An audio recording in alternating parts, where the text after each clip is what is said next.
Hey there, y'all. So I just finished my first attempt at mounting a deer head, and I'm pretty excited about it. It's something I'd been contemplating for a long time, and I decided to do it this year. And it didn't turn out perfect, which I didn't expect it to for a first try, but it's not too bad. I'm pretty happy. I made some mistakes around the eyes and around the lips. I didn't get perfect stitching on the back, but overall, I'm pretty excited about it. And I just want to share the experience with you a little bit. And because I'm sure there's probably some of you out there that are doing, thinking about doing the same thing. So we'll talk about that just a little bit. Now, this was my first attempt at actually mounting a deer head, but I have done all my own skull mounts, and I've tanned lots of skins. I've done bears and coyotes and bobcats and deer. So I had a little bit of former knowledge on skin prep, but that was it. One thing I want to say is good taxidermists definitely earn their money. This work is not easy, and it's pretty tedious, especially preparing the skin. That's my least favorite part, getting the cape ready.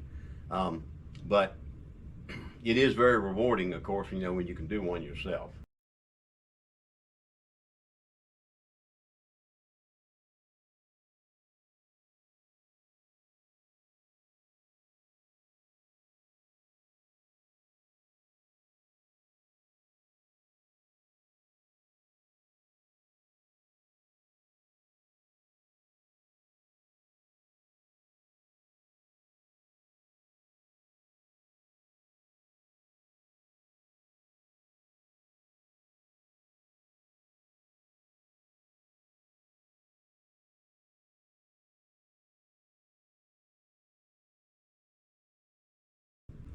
All right, so real quick, I'm just going to tell you a little bit about how I started this journey. So when I decided to do this, last fall when I was hunting, I went ahead and saved a couple of capes off some bucks that I killed, and I put them in the freezer, and I figured after hunting season I'd get them out and work on it, which is what I did. And so I got my taxidermy supplies online. In this case, I used a place called Van Dyke's. They have a big selection, and I got the form and all the clay and the materials I need from them. So then the big thing though was learning how to do the work. So I'm going to share with you a resource I found from a guy that's got a YouTube channel who does excellent job of training.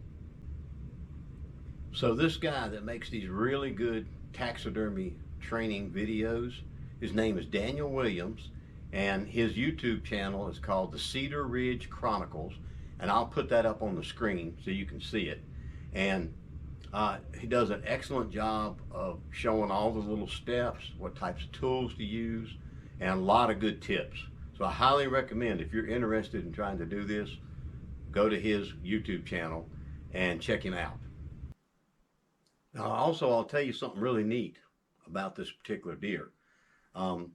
As I said, I used a cape off a deer I killed this past fall, but this set of antlers right here came from a buck that I killed back in 1979. That was 45 years ago.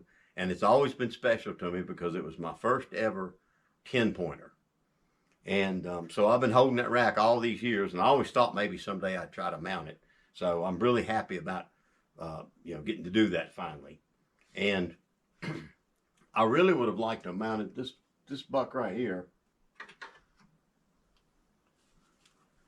Is really nice wide 10-pointer that I got with a muzzleloader this past fall. But I'll be honest with you, I knew I was probably going to make some mistakes on that one, the first one. So I decided to wait, and I'm going to do this one on the next attempt. And hopefully I'll be a little better at it, on the next one. All right, so that's all I got for today. And once again, if any of you are thinking about maybe trying to mount your own deer, go over there to Cedar Ridge Chronicles and check them out. I'm going to put a link in the description too. And me and Bucky here, we thank y'all for watching Old Dude Outdoors. And if you like this content, please hit that like button and subscribe. See y'all next time.